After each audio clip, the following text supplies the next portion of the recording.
So, folks, there's this organization called the Young Turks, or TYT, and I used to be somewhat in the orbit, like in a very minor way. Cannot stress enough how minor that was. But I've been on some of their orbit shows with like Ravana, for example. I had Anna Kasparian come on my show once, maybe twice. For some reason, my brain wants to say twice, but at the very least once. Um, they shouted me out on the main show before. You know, I used that shout out as a channel trailer for a long time. And yeah, so I feel a bit of a kind of way about everything that's been unfolding about TYT. And well, let's take a look. We're talking about TYT today specifically because Cenk Uygur took the extraordinary move of firing or removing um, a contributor from the TYT network, and that contributor is, of course, Francesca Fiorentini, host of the Bituation Room podcast, as well as co-host of a new show on Zateo. I can't remember what it's called. Please forgive me. I have not watched it yet. I'm sure it's very good because I love pretty much everything Zateo's been doing with Media-san. So let's take a look. What is he going to say about this? Because he put out like a 30-minute long video explaining this, and we'll see what he has to say. I of course, I'm pretty upfront about where I stand regarding TYT, and that is, of course, that I think that the show has been tacking hard right recently, or harder right, rather. I think due to the influence of a few individuals on several different political topics, like trans rights being one, as well as certain other like socioeconomic issues like homelessness and crime. Um, so let's jump in, shall we? Recently, Francesca Fiorentini asked us at TYT to take her podcast, The Bituation Room, off the network, and we happily agreed to that. And today, I'm going a little further, and I'm going to take Francesca off the network entirely. So you won't see her on any of the TYT shows going forward. So I want you guys to know why I'm doing that and how this whole situation isn't really about Francesca. It's about TYT, our community, and what we stand for. And so we're for open minds and open hearts. And so I want all of you to know that, and I want to build a community that believes in that and invites people in that believe in the same things. And by the way, if you don't believe in the same things and you say, no, I have a strict ideology and I have no open mind about that, no problem. There are tons of shows out there for you guys. So first of all, we've had some disagreements. I certainly have with some of the far left, but I think they've been relatively small. But if you think that they've been large, no problem. So they've been around the issue of crime. Did crime rise between 2019 and 2023? Well, that's a fact, it did. You know, that's a really interesting way of phrasing the disagreement. Largely because that was never the disagreement at all. The issue was around stuff like specifically around crime. For example, the idea that Tren de Aragua had taken over multiple apartment complexes across Colorado. That was a story published on the TYT network by Cenk and his co-host Anna. And it's one that I have repeatedly and thoroughly debunked on this show. I have like an hour-long deep dive into the topic on my YouTube channel if anyone is interested in checking that out. Another one being that the TYT network directly shared uncritically a corporate press release from a special interest group of different big box retailers about the prevalence of organized theft, organized retail theft. And I did a dive on that, and it turned out not to be true. It turned out that it was overblown and not accurate. The entire narrative was predicated on the idea that people were not stealing out of necessity and were instead stealing just so that they could lead cushy middle class lives, and that just was not the case. We can do a deep dive into that if you guys want at some point. I believe I have a couple segments on my YouTube channel about it if you're interested. But again, if you guys want to talk about it again, we certainly can. But moving on. Additionally, it's really interesting that he talked about 2019 through 2023 because he was also pushing this narrative about the crime in 2024. And one of the things we know about crime in 2024, because I was really salty about their crime reporting of late. And one of the things that we can talk about now is the actual crime data from 2024. The thing that they were talking about, all being on the rise, all through last year and the election. Here's NORC at the University of Chicago. And I talked about this on my stream not that long ago. But hey, guess what? It decreased by historic margins in 2024. There was no crime wave in 2024. It decreased by historic margins across 49 mid-sized and large US cities. This was not an isolated phenomenon. Homicide went down by 20.9%. Motor vehicle thefts went down by 18.6%. Burglary went down by 16.8%. Larceny and theft went down by 9%. 9.9% decrease in sex offenses, 8.1% decreases in robbery. It was across the board. So, like, it's very, very interesting that he did not include 2024 in that, despite all of the reporting they did last year. But moving on. Yes, I am going to be a salty bitch about all of this. But it's okay. We could have different interpretations of it. That's not an issue at all.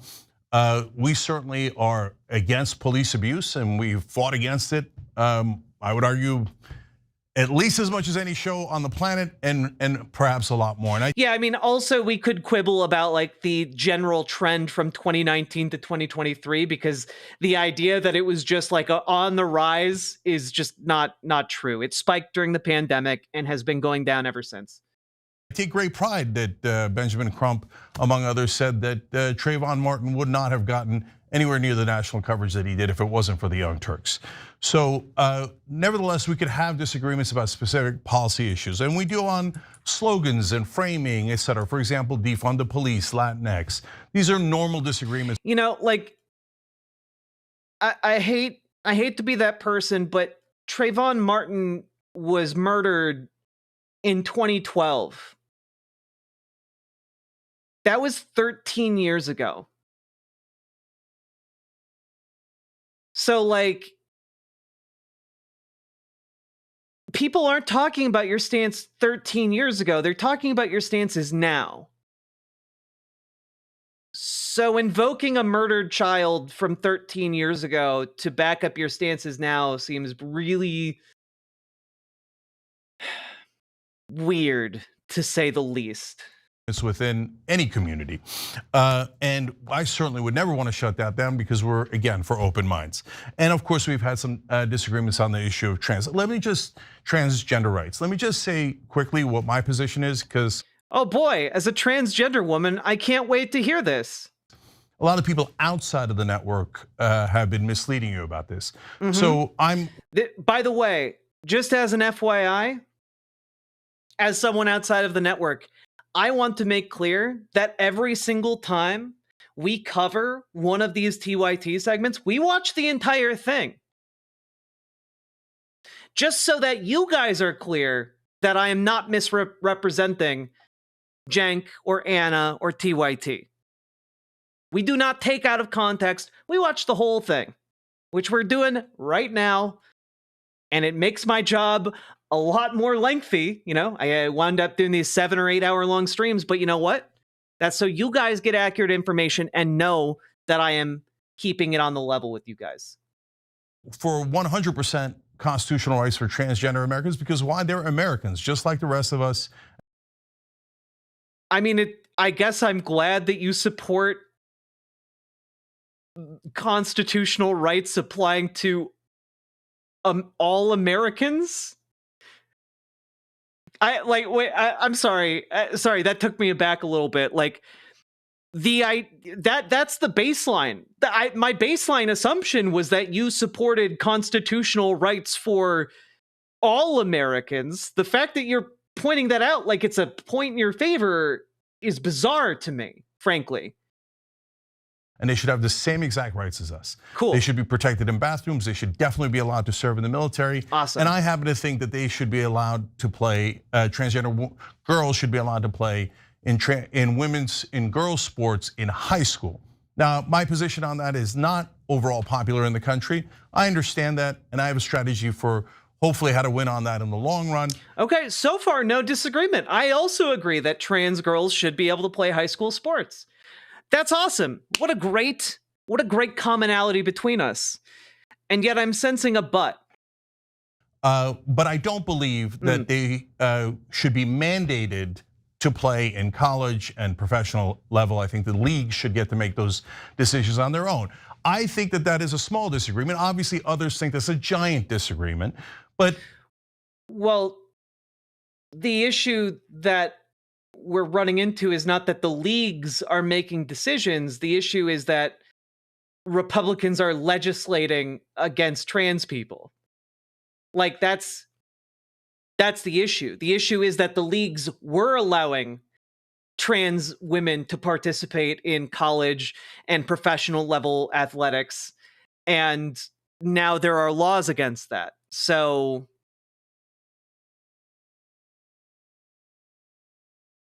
your position seems that you are just anti-trans women in women's sports above high school.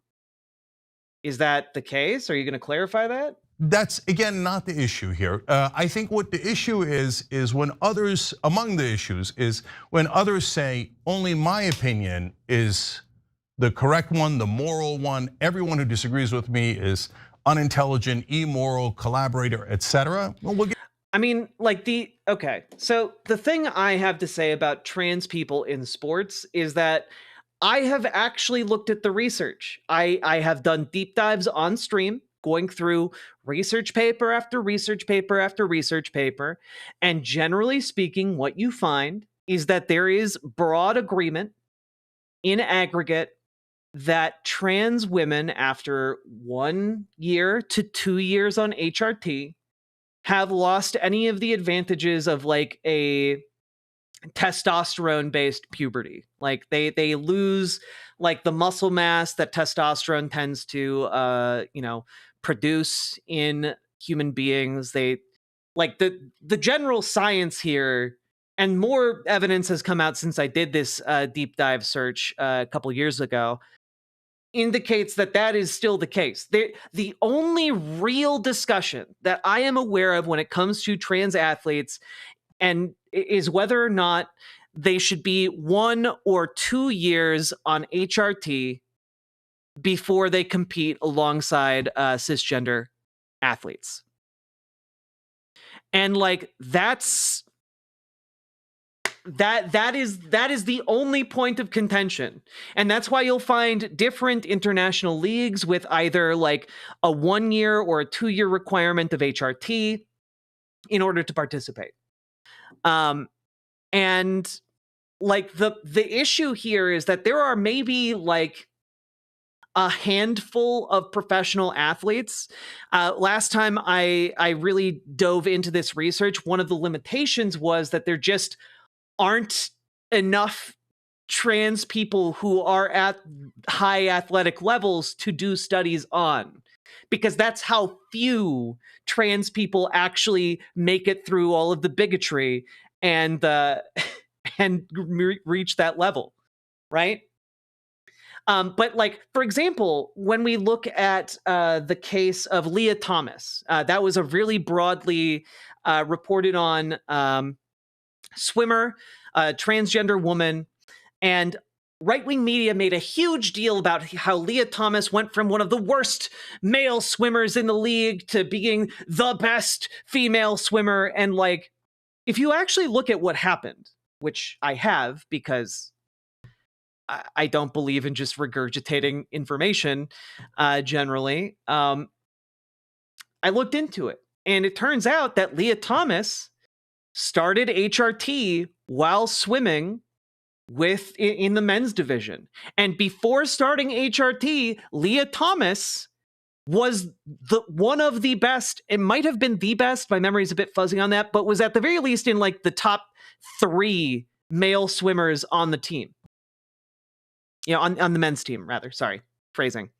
But starting HRT, the following year, still had to compete in the men's division. As HRT changed her muscles and her body, she didn't do well. She became like one of the lowest ranked swimmers in the men's division because she was undergoing HRT. And then, after a year or two on HRT, she switched over to the women's division. And surprise, someone who was the best swimmer in the men's division was also one of the best swimmers in the women's division. But it also wasn't the complete blowout that all of these people reporting on it tended to say. Like, this was someone who won one race, came in first in one race, and in the other 4 she competed in, came in like 3rd, 4th, 5th. There was one race she did well in. That is a normal thing to do for an athlete. Yeah, exactly, only Sigurd. She, like, prior to being on HRT, she made records at her university for how good she was at swimming. So, like, it was not the narrative that right-wing media reported on. And I do not think that this narrative indicates that we should, I do not think the actual facts of the case indicate that we should ban trans women from competing in women's sports, because it's clearly a level playing field after 1 to 2 years on HRT. That's what the science indicates. That's what the broader consensus in the world indicates.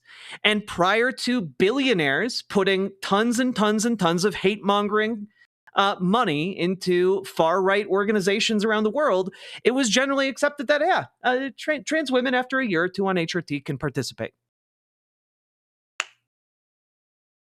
So, yeah. There are not a lot of people in this category. We'll get to the specifics on Francesca in a second. I'm saying that generally, and that they speak for the left. Well, let's find out if they do speak for the left. This is a little bit of Francesca, a little bit of Emma. You know, can I just say, as somebody outside of the TYT network who, you know, at least Cenk is tangentially addressing here, I don't speak for the left. I speak for me. I speak for me. And I identify as a leftist, I identify as a progressive, I identify as a socialist, but I speak for me. I advocate for what I believe in. I am not the left. I am just one piece among many. And I say my piece on the internet, I do this show, and people are convinced by the things I say. Surprise, surprise.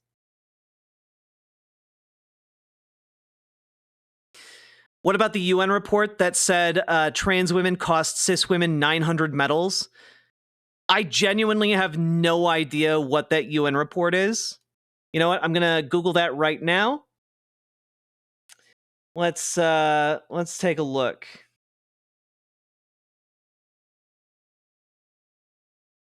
Okay.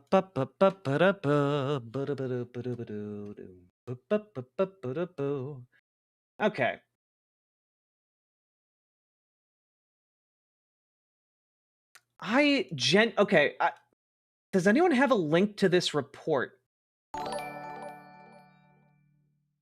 UN Fear me, study. for I am the left. One-Eyed Heathen, thank you for the $5 super chat. If anyone else wants to support the show, I would very much appreciate it. Okay, so this was the results of a study obtained by the National News Desk. All right. Let's find that 20-page document. What is this?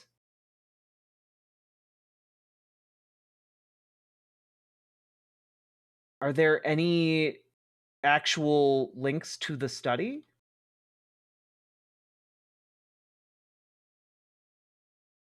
Because I'm like Googling it right now. Oh, do you have it?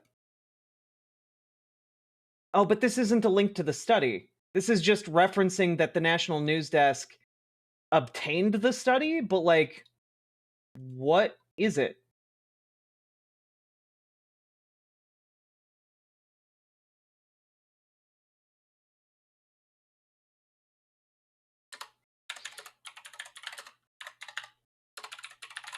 Let's see. National News Desk. Oh, it's the same thing. Okay, so just to be clear, this is from the National News Desk. But it does not actually link to the study. Sorry, trying to find it. Yeah, where is this 20-page document? Is it not publicly available?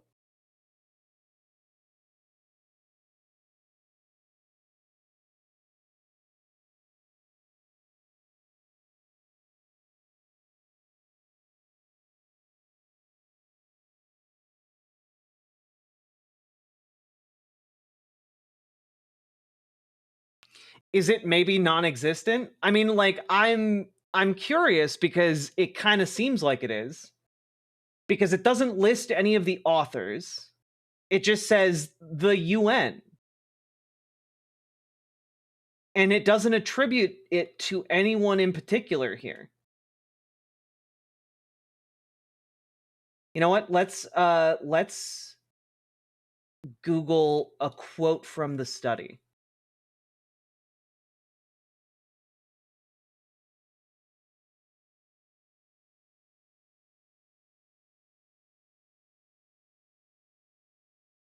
Okay.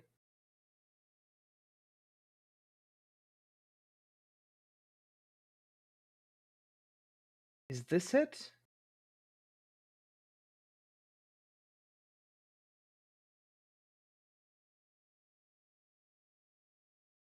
Okay.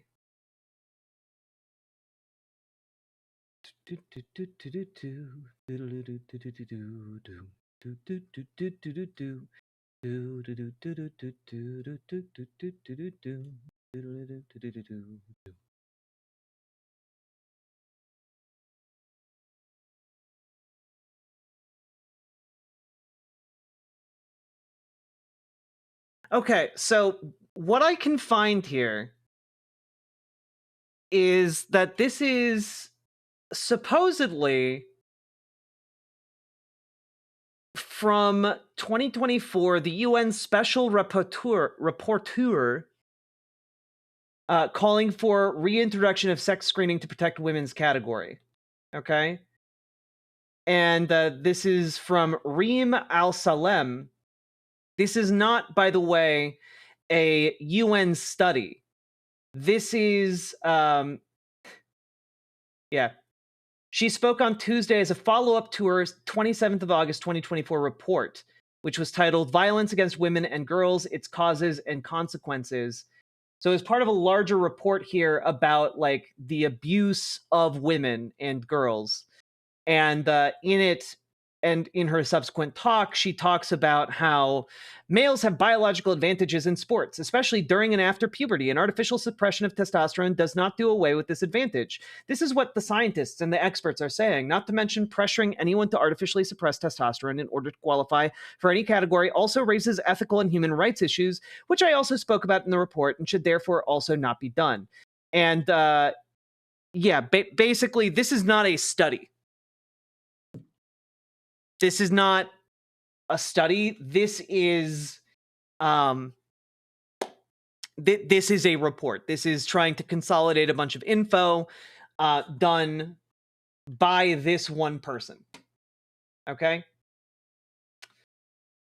Now, the thing that we want to talk about here is that this is not what the science indicates. I'm sorry, it's just not. The science is clear that, yes, going through a testosterone-based puberty does do things that are, relatively speaking, permanent. One example of this has been cited is like bone density, for example. However, HRT does affect bone density. Additionally, like,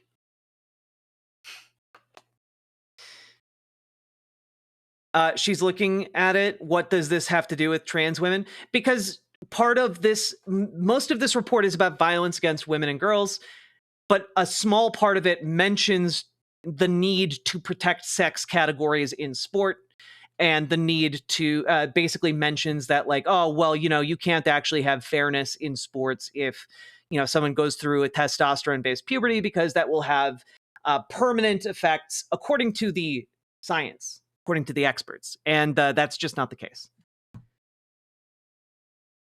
Again, I've looked at the science. It is why, by the way, the World Olympics Committee has allowed trans people to participate in the Olympics for like decades. And that's because after 1 to 2 years on HRT, the science is pretty clear that that advantage goes away. It lowers it to a point at which fair play is more than possible. That is the full story, case closed kind of take on it. And so part of what we're talking about here is just that, like, people talk about these things like it is set in stone, and like, yes, this reporter is speaking from a rapporteur is speaking from a position of authority because UN, right? But again, the science is clear if you actually bother to look at it. My relative is a scientist too. It is quite frustrating, but this relative also doesn't know who Pete Hegseth is. Thanks. You're welcome, Meat Shield Man. It's not going to be something that necessarily cures all, but I would recommend following on Blue Sky. There's a trans woman in sport, Christy. Let me bring it up real quick. She talks about it all the time.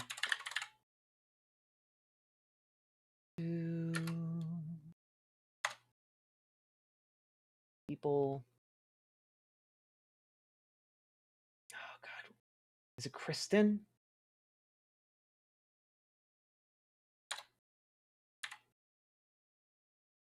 No, fuck.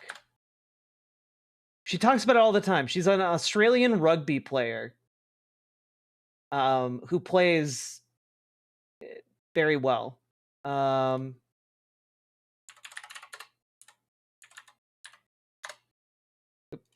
Rugby.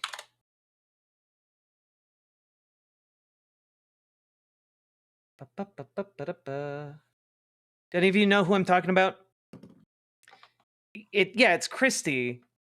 You know who I'm talking about, Salmon Moose. Yeah, she's an Aussie. Damn it. I wish I could pull on that. That'd be really impressive if I could, but nope.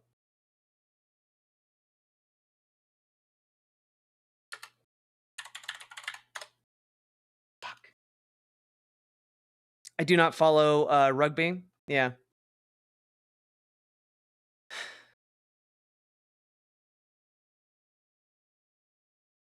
Anyway, She talks a lot about this. She has interesting politics in other regards for sure, but the stuff on trans people in sport.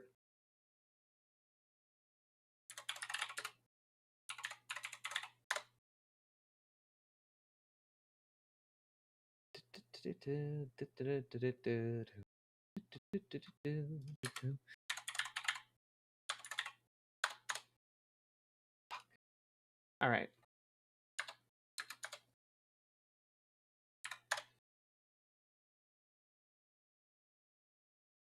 Yeah, whatever.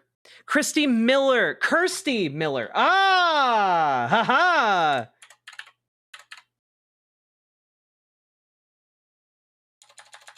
That is what was tripping me up. Yes, there we are. There we are. Kirsty Miller talks a lot about trans people in sports. There's a outdated, just recently pinned. There's an outdated idea about testosterone's presence The in actual women, report etc. cites its source as Sex Matters. For this and that's it. Wait, cites its source as Sex Matters? Isn't that a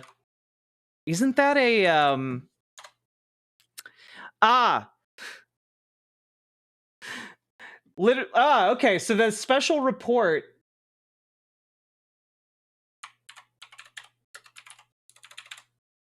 Oh my god.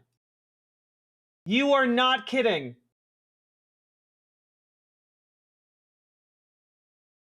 Oh my god. It literally multiple times cites Sex Matters.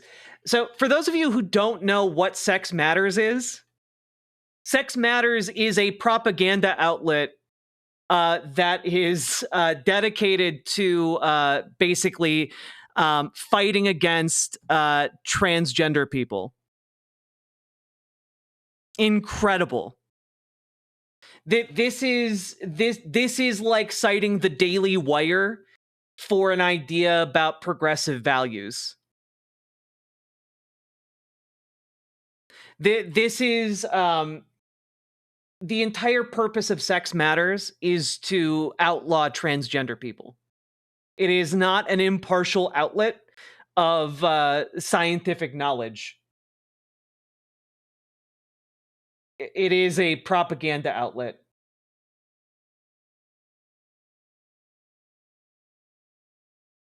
Yeah, what we do, we lobby for clarity on sex in law and institutions. Yeah, insane. So yeah, no, the person who worked on this is just a monster who goes on frankly, garbage sites like this. Anyway, insane stuff.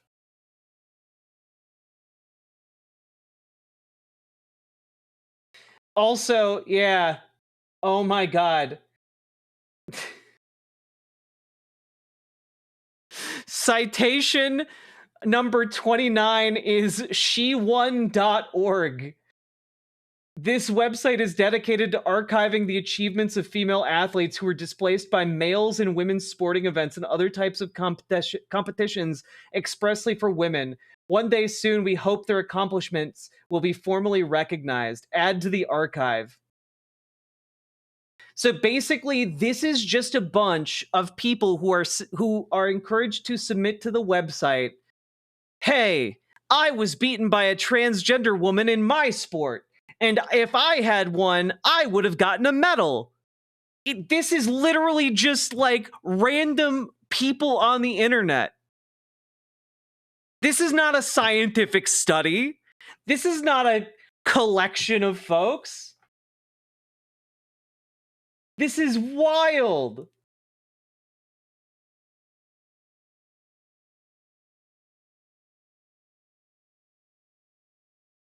Wow.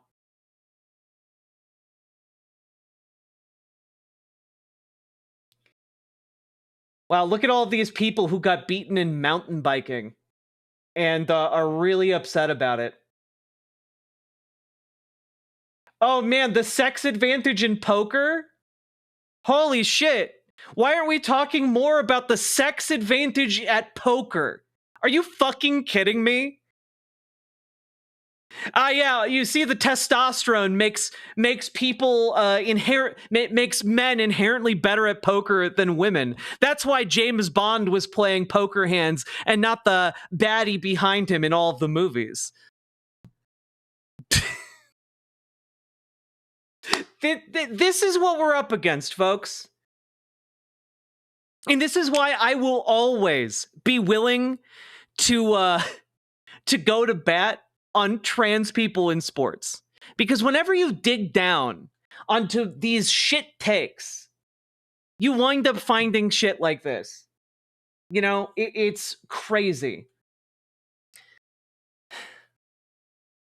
And so, like, yeah, what you would expect, generally speaking, is that you would expect men to maybe dominate at certain sports like maybe running or lifting or something like that. But again, and this is crucial, cis men are not the same as trans women. And the issue that I have with a lot of the people who try and push this narrative that they are the same is that that's just objectively not true. Like, I'm on HRT. I did not get like breast surgery. I just have breasts.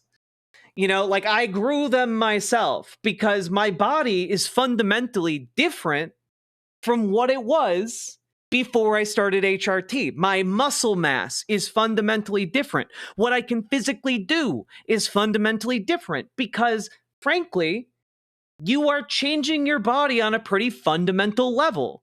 Okay?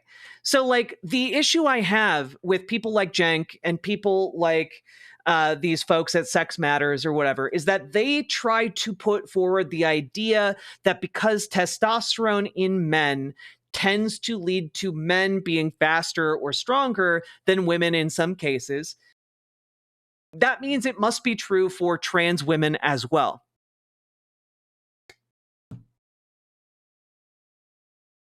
And the idea that is being pushed is that, yes, but you see, someone could just identify as a man and participate in the sport, but like, or identify as a woman and participate in the women's sport. But like, that's not how that works. That's not how that works in almost all of these sports at all. So, like, the thing that they argue against is an imaginary problem. There is no case where, the NCAA is like, yes, 2 weeks ago you were running in the men's division and now you want to shift over to the women's division. Go right ahead. Like that's not what's happening. Jump out of my hand and into your pocket.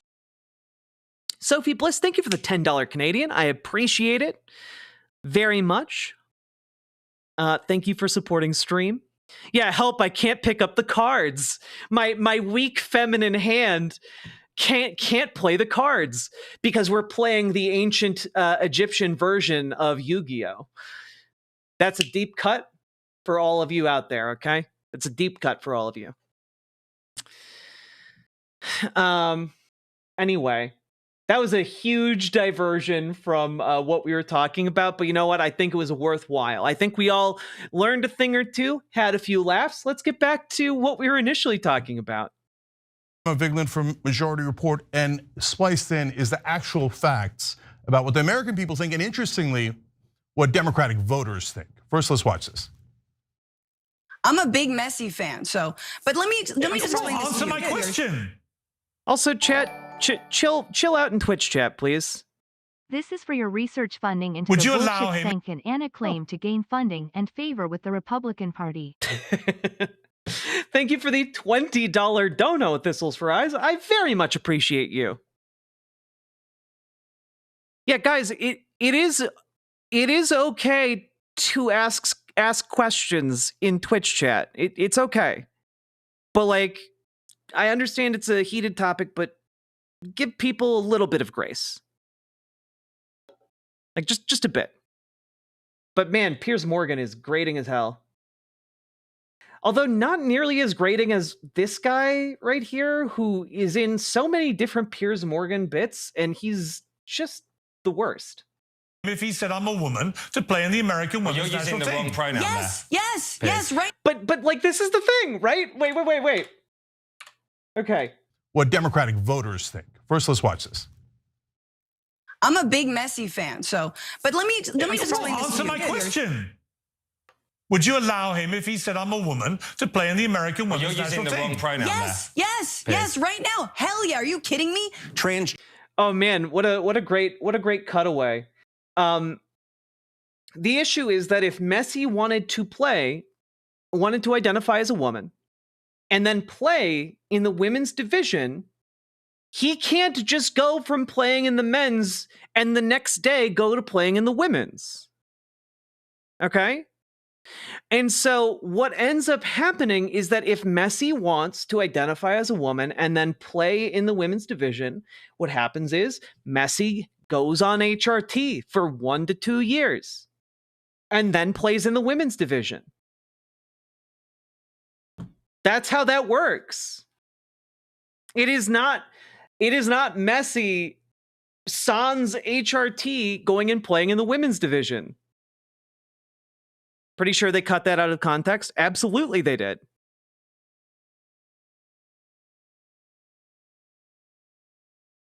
But again, this speaks to what I was talking about, right? This speaks to the idea that essentially what people like Cenk and people like Piers Morgan think about trans women, they think about them as men. They think that the athletic accomplishment of men is inherent in some way, and that it does not decrease or change after being on HRT. But the issue that is very clear with that, right, gets back to like the Ben Shapiro issue. Like when they were trying to make lady ballers, one of the things that Ben Shapiro suggested was that, oh, we should do a documentary about a team of guys who say they identify as women and then go and participate in women's sports. But they very quickly found out that they could not actually do that because it would involve these men going on HRT and actually transitioning, right? So there is a clear biological distinction, and even Ben Shapiro acknowledges that. Even Ben Shapiro acknowledges that trans women and cis men are not the same thing, even though he denies that transness is even a thing. So, like, all I'm asking for is for people on the left to acknowledge there's a difference between a trans woman and a cis man. Gender female athletes in women's sports, only 18% of the country says that they should be, in fact, allowed to participate in women's sports. Your argument is really bad. And that's wrong. You know, like, only 18% of the public thinks that trans people should be allowed to participate in sports. They're wrong. We're media figures. Our job is to make that popular, actually. Our job is to make the argument for that.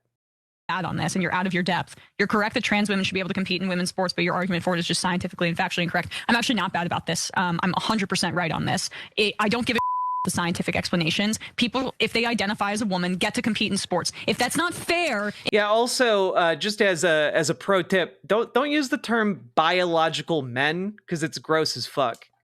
Also, because man is a gender ideology. You know, it's a gender identity. Sorry. Woman is a gender identity. There is no biological gender identity. You know, do you see how that doesn't make sense? In the short term, for a variety of little competitions, I don't give a I mean, my goodness gracious, 79%. You rarely get 79% of the country to agree on anything. Because the societal interests of including trans Is this video sped up? Yes, her footage is sped up for some reason, and I don't know why. people in society trumps stupid competition. Full stop. So I'm right about this. You're wrong about this. You'd let Lionel Messi play in the women's national football team and destroy Hell yeah, women's football welcome. forever. You'd let Usain I mean, it'd be Bolt. very difficult Hang on. to get a ticket, which would suck. I want to do a little checklist here.